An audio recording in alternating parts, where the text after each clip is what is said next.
AI is going to shine a light on your organization. You're going to start seeing the cracks. You're going to start seeing the flaws. So if you're a leader in an organization, instead of worrying about AI itself, worry about preparing your organization for what AI can do.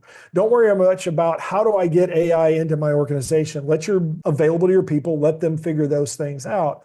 You need to get ahead of that and say, how do I make sure my organization is ready when AI becomes adopted throughout my organization to make sure that it's going to be able to actually leverage that 10x growth, that amplification. Let's make sure I am ready to amplify this instead of worrying about what the amplifier is. Let's assume it's going to come, and let's make sure we're ready for it when it hits us. Welcome to Unstoppable Podcast with Harry Sardinas, inspiring conversations with influential millionaires, investors, thought leaders, entrepreneurs who are making a massive difference with their innovative products and services, and sharing the challenges and the wisdom of how they sold their first million. How would you like to make your first million? And today we have Brodhead with us, and he's the founder of RB Consulting, where he helps CEOs and executive teams avoid costly technology mistakes before they happen. With more than 30 years of experience in software architecture and digital transformation and executive technology leadership, he specializes in helping organizations prepare for AI by improving operational clarity, decision ownership, and execution readiness, just selecting a new technology. So Rob, tell us, what are the 5 steps you recommend entrepreneurs in order to make the first million? Well, the first one is definitely you've got to have a problem to solve. And if you want to make your first million, it should be an expensive problem to solve. This should be something that you can't solve the problem of running down the street and getting a bottle of water. You need to have something that has value.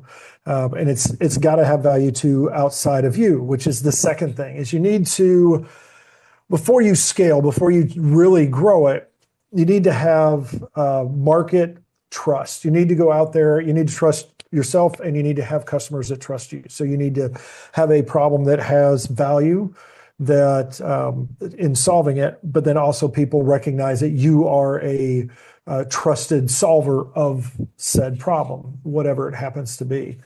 It's almost business 101. The next thing that I think that people miss out on, especially as they're growing into these, that first million, is building systems instead of building heroics, instead of being a hero or building it on your back. Very often entrepreneurs, specifically solopreneurs, will end up just working themselves almost into an early grave. And they may get $1 million or maybe even a little bit more, but at some point you don't scale. You need to actually have a system which will. I would say that another thing that's huge is quality. Protect quality from the start. There is, especially when you're early on, there's a lot of value in, it goes back to that trust, but in you producing what you say you're going to produce, that you are confident in it, that your customers are confident in it, that you have a high quality product or service that you're producing.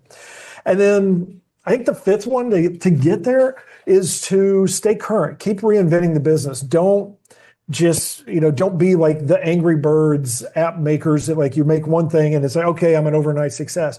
Because that's going to disappear very quickly. You need to have always be looking for the next customer, the next feature, that next growth. And that doesn't mean that you just have to constantly change, but you do need to be aware of the business environment and how things are changing, because sometimes things change very quickly and in very big ways, and you want to be able to survive that as a business. Rob, out of the 500 millionaires we interview in this podcast, 1 out of 5 are tech entrepreneurs, they're multimillionaires, they have exiting businesses. So because you are in that space, tell us what is the good, the bad, and the ugly of being a tech entrepreneur, and if it's that easy to become a millionaire in tech. Wow. The good, the bad, and the ugly. The good is that, it is a market full of disruptors. Like right now, as we talk, AI is out there, and it is as big a disruptor as anybody has seen in a while, at least across a lot of verticals. But and it's exciting, and so that's fun, and it gives you a lot of opportunities, because within disruption, there's always an opportunity to take advantage of it, to make money off of it, to solve new problems, to do things that are novel or unique approaches. The problem is, the ugly side of that is, that means that also you have to be aware. It's hard to build a technology business on concrete. It's like you're always on shifting sand. You've got a constantly moving environment and business and politics and all the things that are involved in a successful business. The technology, those things are very often in motion. So while you can use that to your advantage, it can also become a challenge. And I think that the ugly side of it is, I'll say as part of that, and this is probably one of the challenges, is it is full of buzz, marketing, and people overstating things. It is hard sometimes to be, as some people would call, the adult in the room when you're in a technology field, in a technology company, because there's so much hype about whatever the latest product is, or the latest version of this, or the latest feature of that it's hard to bring that back down to reality and say, okay, that really maybe isn't the point.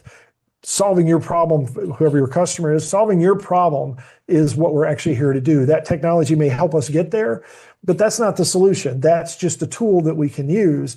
And when you live in the technology world, it feels like, for me at least, it feels like that is a constant battle of the hype versus reality, is making sure that you are clear and that you're communicating clearly where hype is and where it is not. So, Rob, now the use of AI in businesses in general, where do you think that it's gonna have it has a major impact? Because we had to, even in my own company, right? We start to use all these softwares and AI, and we have a lot of multi-agents.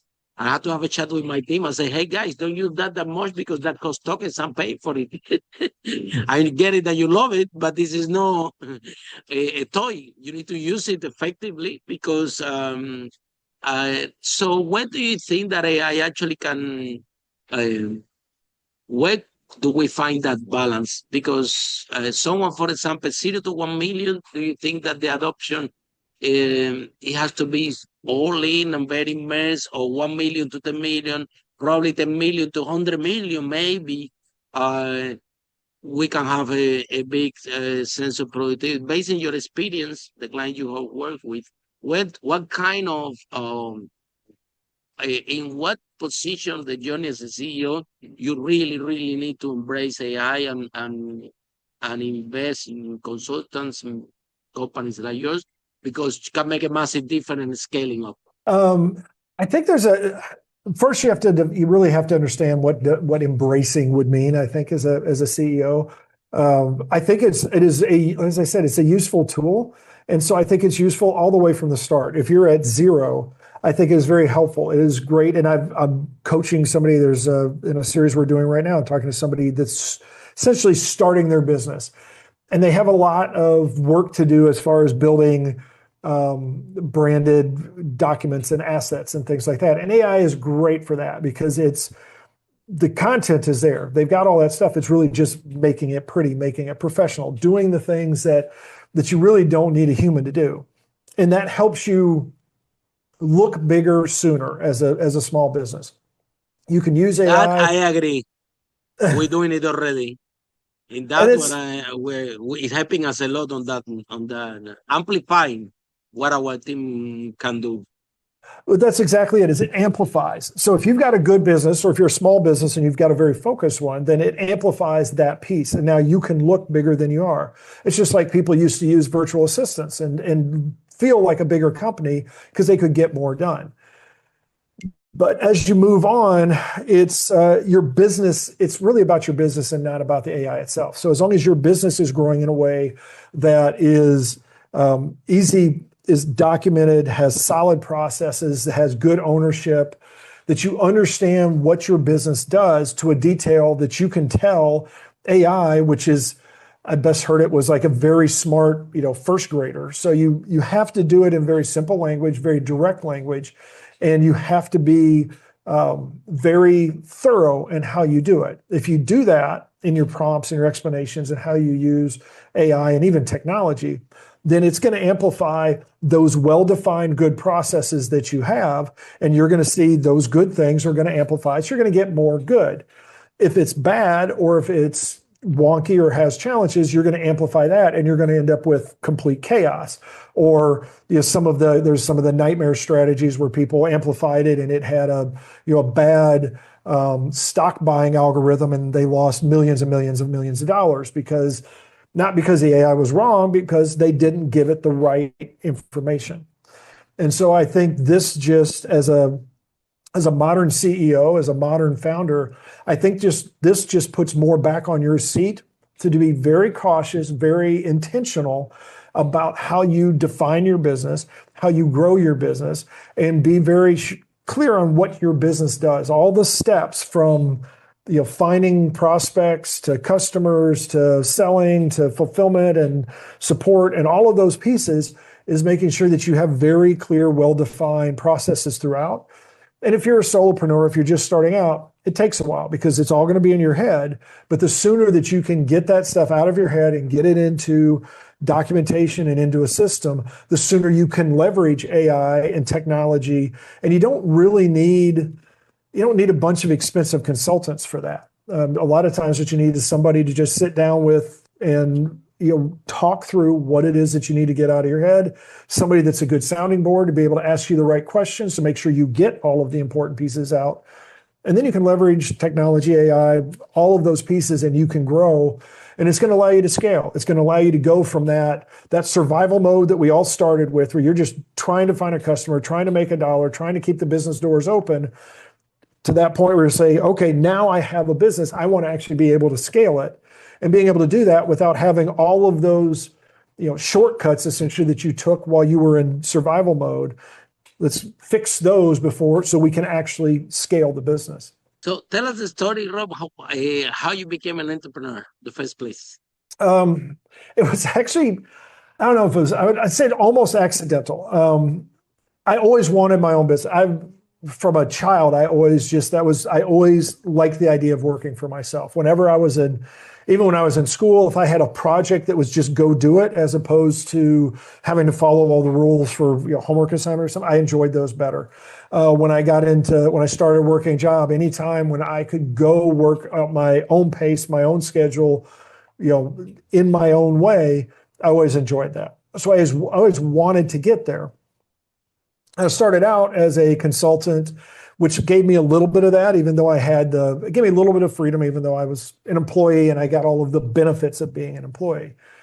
And as I went through a few years, I was building up the pieces of my business. It was essentially, I guess then it would have been called, it was a side hustle. I don't think we had that word then or that phrase, but was building this stuff up, and I was finding little projects to do, and I was building up the things that I needed as a business to be a business. And it was things like having your own phone and having a laptop and things like, being able to actually function as a business when somebody's not giving you the things you use on a day-to-day basis. And I ended up in a situation where I was at a company that was essentially was a startup that was one of these that failed. And they came through and they said, hey, we're not going to be able to pay anybody this week. We're not going to make payroll. That's a pretty good nudge to go out and find another job. And I found somebody that I'd reached out to, a prior customer, and they said, this is great, but you have to have a company. We can't just bring you in as a consultant. We need you to have a company. So I was like, I can figure that out. 2 weeks later, I had a company, and that really was it was the first time that I sort of had a kick in the butt to get out and go do it. It was something I'd been working towards, but things fell into place. So when opportunity knocked, I opened the door, jumped in, opened my company, and have pretty consistently for the last 25 years been chugging along on it, just trying to continue, keep it growing, keep it moving. So do you have a background in software development? Oh, yes. I've been developing software for most of the last 3 decades. That was where, I guess that's what I should have been more specific about, is my consulting was, I worked for a consulting company that did software development. And so the consulting I did early on was implementation. And then as I moved into my own business, it would be consulting and implementation. And then as the years have grown on, a lot more of it has grown further up the organizational chart, essentially. So now it's a lot more about helping organizations, at this point, focus is helping organizations avoid costly technology mistakes before they make them. So I saw all these years of companies had done the wrong thing for the wrong reason, hired the wrong people, all of the mistakes. And I was looking at those saying, yeah, that's great if I just always want to clean up, because there was most of my jobs came out of that cleanup, those reclamation projects. And I was frustrated with it because there's too many times that I thought that could have been avoided, where these customers that ended up, I came in and I got them on track, but they didn't have to go through the pain that it went through. It didn't have to need to be as expensive as it was. It didn't need to take as much time as it did. And so that is where I've really grown to focus, is even though I'll help do all of the implementation pieces, I really like getting in there, sooner rather than later to say, let's look at what you're doing. Let's make sure that we understand what we're stepping into, so that before we make all this investment in time, people, and money in this project, that we're going to make sure that we understand what success means and that we can drive ourselves forward to that success and avoid those costly technology mistakes. So, and what are the biggest challenges that you have in business, and how you overcome that challenge? I think probably right now, and actually most of the time, my biggest challenge in business for me, this goes back to that technology business question, particularly when you're in the consulting business, is differentiation. When you say I know software, or I do IT or technology, people have this big, broad, you can do everything. It's like, you can do security and databases and applications and mobile and all these things, and that's not really what it is. And then you've got some people that want to be all things to all people.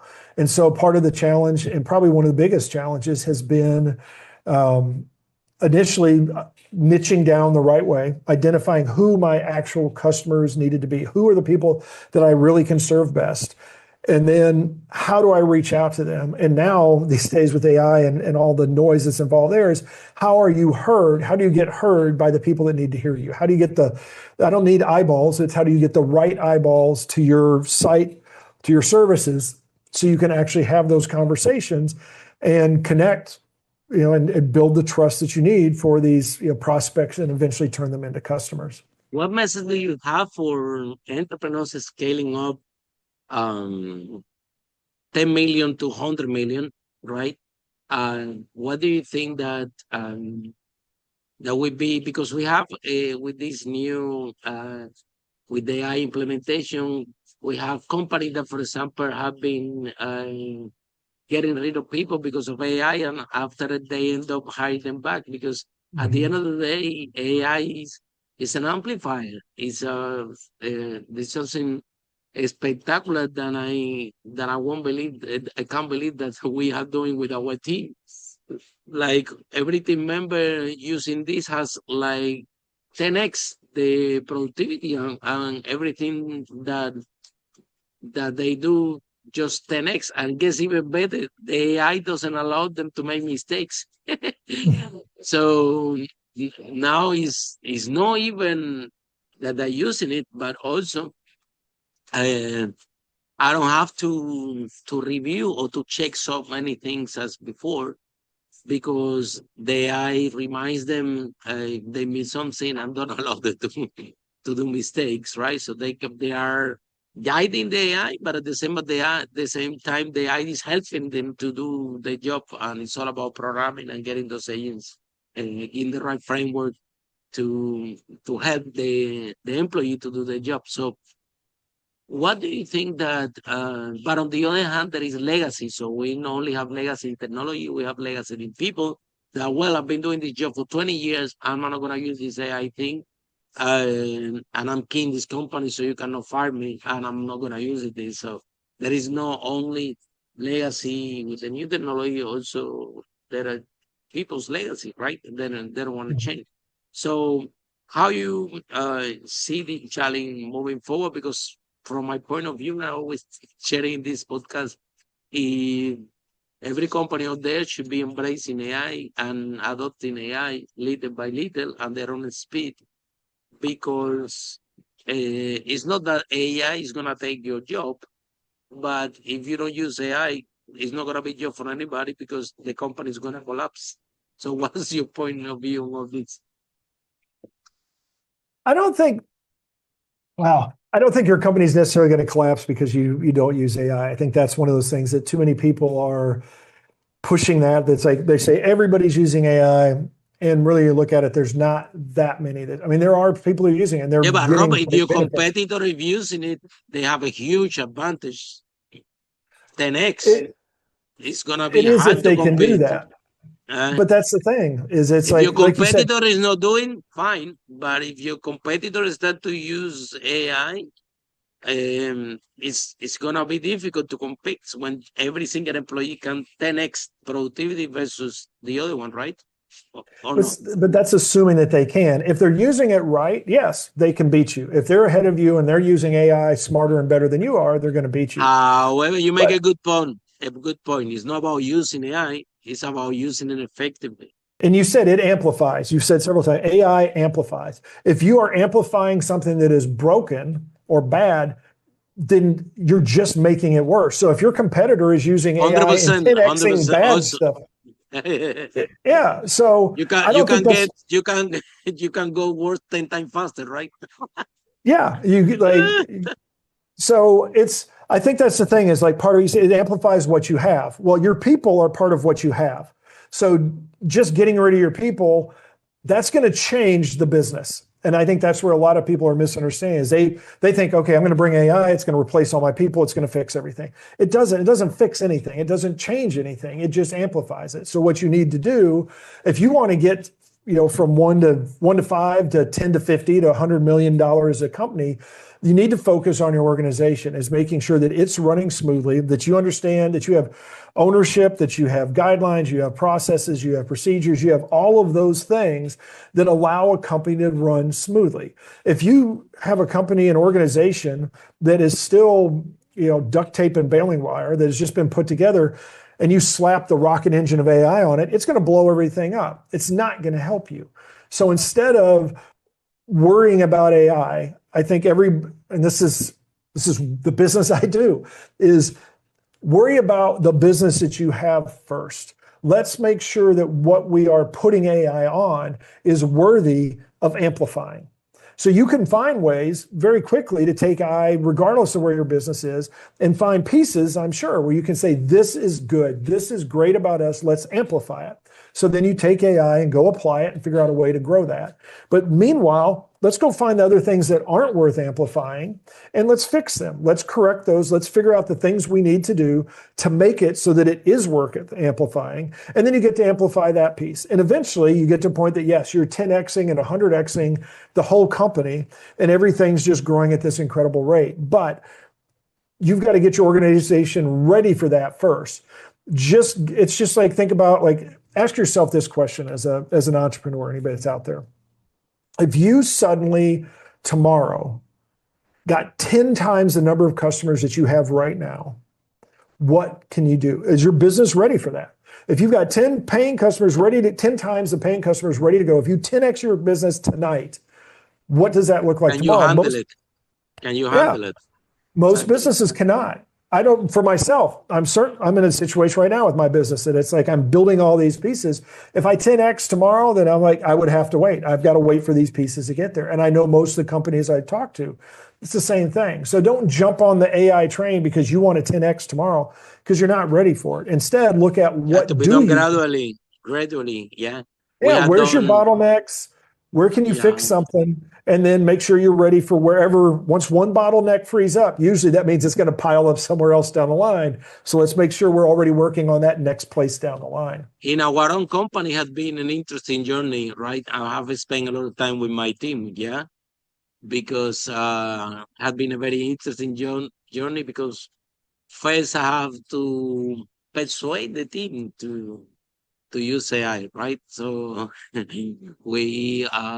I spoke with them and we have a very clear conversation that you guys have to learn this, okay? Because it's gonna make your job easy. The second thing was change the mindset of our team because they used to do the job themselves, right? And now they have a group of AI agents doing that job. So now they need to learn how to train and how to lead those Mm-hmm. small agents. So now their role changed. So now they are not executing anymore. Now they are guiding and training, and so all this process, right? Um, we have been through personally with our company, and now it's a work fantastic to the point that now I'm telling them, hey, don't use this thing that much. At the And that's beginning, the you don't want to touch it. At the beginning, you don't want to touch it, and now you guys are using it for everything. It's not for everything, just use it for the main thing because it consume tokens, right? So the have been a fantastic journey with our team member. And I think that if you have a company and you're embracing this challenge, the conversation is very simple. That's the conversation I have with my team. I told the guys, right? If my job is, if you're not growing, you're dying, okay? Mhm. And my job to all the employees, so people who work with me, is to make them always competitive. If tomorrow they don't want to work with me, they can go to a job market and they will be competitive. So it's my duty to give them the most advanced stuff out there in order to make them competitive. And that's why they never leave. They never leave because we always giving them a space for growth. So I spoke with my team and I said, look, there is a massive space for growth here for all of you. And don't do it for me, do it for yourself. Because even if you're working with me or no, if you go somewhere else and you don't know how implement these AI things and work with that in that form, it's going to be more tough for you to find job or something like that. So that was the first conversation, which is enrolling like I said, the legacy of people, which is sometimes more hard than the legacy of technology itself, right? And then we built something very simple. I mean, it's not simple in the back end, but for them it's simple on the front. So they have Mhm. all these agents, they put names, they see the faces, and they think that they're talking with someone, right? With Mhm. the person, and they start to talk with the agent, do this, do that, and they actually training them in their own way, right? Like for example, we have multi agents in different departments or with AI, and I only speak with supervisors and managers, right? They have names. Peter, tell me how we doing with this, how we do it. Now my team, they they nurture all the team members below Peter to make sure that Peter, which is the IA, and do a good job and produce the results. So when I gonna speak with Peter, is so have been an amazing journey, but we did have challenges integrating this in other team members. Some of them they get it faster, some of them slowly, some of them as we speak, we are thinking how to make it easy for them. What role we want them to participate more. So, for example, we had let's say, for example, the title of this podcast, right? Mhm. Our agents can produce 5 titles. Okay, so we give them the space. I said, you write the title you think. The agents will suggest 5 more, and you make the decision. AI is not going to make the decision. You do it, right? And then if you want them to do it, that's fine. But if you do it, so still is not 100% taking as much of them. We're giving a little input because the more they learn the feedback, the more they actually can feed the thing, right? So it's like awakening in team. So when you go to a consultancy again, so which do you think that's your biggest challenge with the CEO, with the C levels, or with the lower tiers in order to adopt a solution? And how should be doing? For example, in my company, we're doing gradually, right? We're doing, for example, now we are developing the accountant side of it. Okay, so we have agents now doing invoices, doing this, doing that. We haven't done that before because that was something that we could do is with something else with our team. And but now, right now, we get a template. Now the invoice, you put the name of the company, the service, the bank, the whatever. they will fill it with the agent, and like this, it will get done. So we have been doing gradually. We started for, well, as you know, because you're a tech guy, the podcast production has a lot of work. From this production to the social media to everything, is a massive amount of production behind a broadcast like this. And so we started for that side, right? And the productivity has increased 10x, because before the whole thing had been done manually, and it has been time consuming, resource consuming, because those computers handling so video, high quality all the time, rendering, doing this, doing that, computers also broke down. Now the whole thing is done in a server. So now our team is telling Harry, the computers, they're going very light now compared with before. See, of course, because before you edited the video, everything in your computer, now the whole thing is happening in a server somewhere else. So now your computer is gonna last longer. So so what do you think in people's, what is the biggest challenge and how to become that challenge, in your opinion, with what you have seen so far? The biggest challenge with regard to what? What is people's biggest challenge for people adopting AI, employees adopting AIs, people legacy, not technology legacy. Technology legacy is another one. I've been actually invited to speak several times in London about this, how to close the gap between the legacy, because we have this massive company that make a lot of money and nobody wants to change anything. And now they don't even want to get the data in the cloud and everything. I mean, let's face it, sometimes you go to the bank and you see the software and it looks like from the 80s, right? So you don't need to go down far. In your own bank in the corner, we have legacy issues in terms of technology and people. So let's don't talk about technology first. Let's talk about people's legacy. How do you see the future of embracing the team members to little by little adopt AI, and what are the biggest challenges that you have seen so far with the people you're working with? Well, I think it's you sort of alluded to it, is you're going to have to teach at the lower levels, you have to teach people how to be leaders, how to manage, because that's what AI gives them, is it gives them their own team, essentially, whether it's agents or whether it's a single chatbot or something like that. But it's now they have an assistant, and there is a learned skill to be able to transition tasks onto somebody else, to delegate and to lead, and to, even with AI, there is some level of to teach, because you have to train AI in a certain way to understand what you want, how you talk, your business, things like that. So I think at the lower levels, that's part of it. And I think it's something that should be done anyways. You should, as an organization, even before AI existed, you should have had ways that you were offering opportunities to your entry level, your junior level employees to become leaders, to become managers, to become, to be able to delegate and to do those things, because that is the natural path. If you're not growing them, like you're saying, then they're not any more useful to you next year than they were last year. And so I think that's the first thing, is you want to get get it in front of your lowest level people, even in very simple tasks, and let them just get used to it, get exposed to it.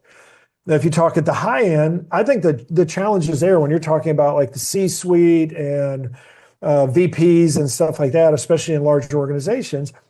You touched on this as well, but is they say, well, this is how we've always done it. This works. This is what we're doing. And they don't want to mess with it, especially if it feels effective to them. Now, the thing is that feels part. This is where I talk a lot about silent failures. These are the things where the organization looks good on paper, or if you just look at it from the outside. But when you look at what actually gets done underneath the covers, it's actually a mess. A great example is, think about like a bunch of conveyor belts that are linked together. And if there's a very tight connection from conveyor belt 1 to 2 to 3, then stuff will just shoot right through it and everything's good.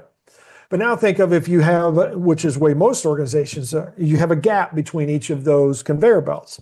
But you have somebody, you've got Bob in accounting that is handing off the sales to the marketing conveyor belt. And he's there and he's manually making a little bit of tweak. He's got maybe a spreadsheet that he uses, or he's got a app that he runs, or he's got some, a little bit of number stuff that he messes with to translate so that the two departments can talk to each other. That's something that's a hidden failure, because when you scale that up, if you 10x both sides of it, Bob quits. Basically, he says, that's too much. He's like, I can't do it. Or he starts to rubber stamp everything. So besides amplifying, AI is going to shine a light on your organization. You're going to start seeing the cracks. You're going to start seeing the flaws. So if you're a leader in an organization, instead of worrying about AI itself, worry about preparing your organization for what AI can do. Don't worry much about how do I get AI into my organization. Let your, make it available to your people. Let them figure those things out. You need to get ahead of that and say, how do I make sure my organization is ready when AI becomes adopted throughout my organization, to make sure that it's going to be able to actually leverage that 10x growth, that amplification. Let's make sure I am ready to amplify this instead of worrying about what the amplifier is. Let's assume it's going to come, and let's make sure we're ready for it when it hits us. So, Rob, if someone is in love with this conversation, how people can find you, how this process works? The best way is, I guess, two ways. You can reach me on LinkedIn, Rob Broadhead, ROBBROADHEAD. Reach out to me and mention the podcast. Happy to talk to anybody there and help out. Or my website, RB, letter R, the letter B, Romeo Bravo -SNS. That's S as in Sam, N as in Nancy, S as in Sam.com. RB-SNS.com. Go out there. We've got you can contact form. You can reach me there. We've got a very quick 2-minute technology drag, execution drag survey that you can do, that you basically go through that and figure out where are your problems. It asks some of the questions that I've brought up here to make sure that your organization is ready. And hopefully you get through that and you're like, yep, we do all these things and we're ready to 10x. And if not, then we've got some recommendations, or we can schedule time and talk to you and figure out a best way for you guys to avoid those costly technology mistakes before you make them. Thank you so much. And for all of you following the podcast, our next episode of Unstoppable Brave Entrepreneur like Rob, break that wall and achieve the first meeting. Bye for now. Follow us for more interviews with world's most influential, audacious entrepreneurs that overcame challenges and adversity, providing you with the blueprint of how they sold their first million so you can grow your business exponentially.